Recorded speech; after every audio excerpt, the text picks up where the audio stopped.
అలసిన వానికి ఊరడించు మాటలు.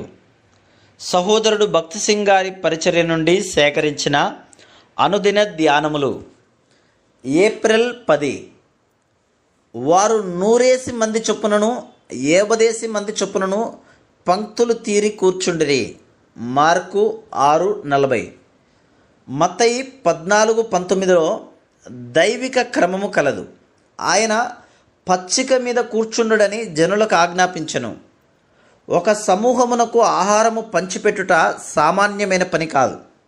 వారందరూ ఒకని యొద్ద గుంపు కూడి నాకు మొదట ఇమ్ము అని అందరు. అటువంటి ఆకలితోనున్న గొప్పదైన జనసమూహమును స్వాధీనపరుచుకొనుట సులభమైన విషయం కాదు. అందుచేతనే ప్రభు పంక్తులు తీరి కూర్చుండుడని వారికి ఆజ్ఞాపించెను. ప్రభు పనిని క్రమము లేకుండా చేయలేం. ప్రజలు దైవిక క్రమమును ఇష్టపడరు. వారు దేవుని వాక్యమునకు ఎదురు తిరుగుదురు. వారెక్కడెక్కడ దేవుని జయించుటకు కోరుదురో అచ్చటనెల్లా దైవిక క్రమము పాటింపబడినట్లు చూడవలెను. మన ప్రయాస ద్వారా ఆకలిగొనిన వారి ఆకలి తీర్చబడి తృప్తిపరచబడులాగున మనము దైవిక క్రమమును పాటించవలెను. దైవిక క్రమమునకు ఎదురు తిరుగు వారముగా ఉండరాదు. మన దేవుడు క్రమమును పాటించు దేవుడు. మనము క్రమమును అనుసరించి పనిచేయవలను. దైవిక క్రమము పాటించబడినట్లు చూడవలను. దేవుని గృహములో క్రమము పాటించబడుట అను సామాన్య రహస్యమును మనం నేర్చుకునవలను. దేవుని గృహము ఎడల గౌరవమును మర్యాదను మనం కనుపరచవలను.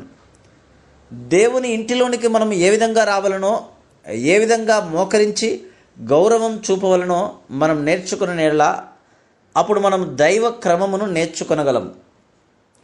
పెద్దలైన వారు ఆదివారపు కూడికలో కూడా యవనస్తులను క్రమములో పెట్టుట కష్టతరంగా భావించుదురు.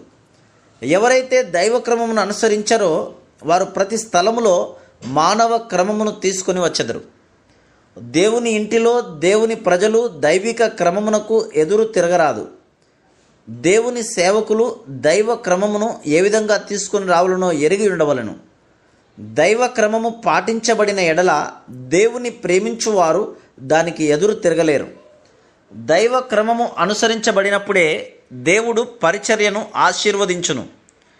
మత్తయి 14:21 ప్రకారము పురుషులు ఒకవైపునకు, స్త్రీలు పిల్లలు మరొక వైపునకు కూర్చున్నట్లు చూస్తున్నాం. ఎందుచేతనగా పురుషులే 5,000 మంది వరకు ఉండిరని చెప్పబడింది. కుటుంబ జీవితం విషయంలో, సంఘ జీవితం విషయంలో, వార కూడికల విషయంలో, ఆదివారపు కూడికల విషయంలో దేవుడు ఒక క్రమమును కలిగి ఉన్నాడు. దైవ క్రమము పాటించబడిన ఎడల దేవుడు ఆశీర్వదించుటకు అవకాశం ఉండును. మన ప్రభువు పరలోకం వైపు కన్నులెత్తి రొట్టెను ఆశీర్వదించి దాని విరిచెను. వస్తువులు దేవుని చేత ఆశీర్వదించబడితేనే కానీ అవి మనలను తృప్తిపరచలేవు. నీవెప్పుడు ఆశీర్వాదమును కోరుకుందువో అప్పుడు దేవుడు దానిని ఆశీర్వదించును. దాదాపు క్రైస్తవులందరూ భోజనం చేయకముందు ప్రార్థించు అలవాటు కలిగిందురు. వారు ఆశీర్వదించుమని కోరినప్పటికీ తరచుగా దేవుడు ఆశీర్వదించేనని నమ్మరు. ఎందుచేతనగా వారు పప్పు కంటే మాంసం కూర యందు ఎక్కువ ఆనందించుచుందురు.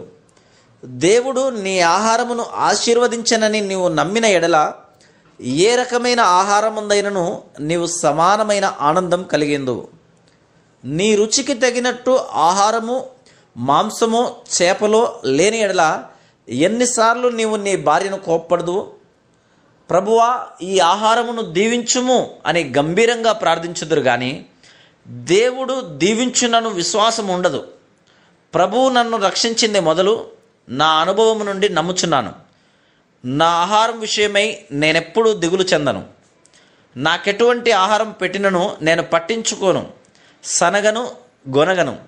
నా హృదయపూర్వకంగా ప్రభువు నా ఆహారమును దీవించునని నమ్ముదును.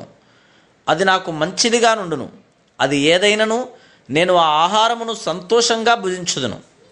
నీవు ఆయనను అడిగిన ఎడల ప్రభువు ఆ ఆహారమును ఆశీర్వదించునన్నది ఎంతో సత్యము.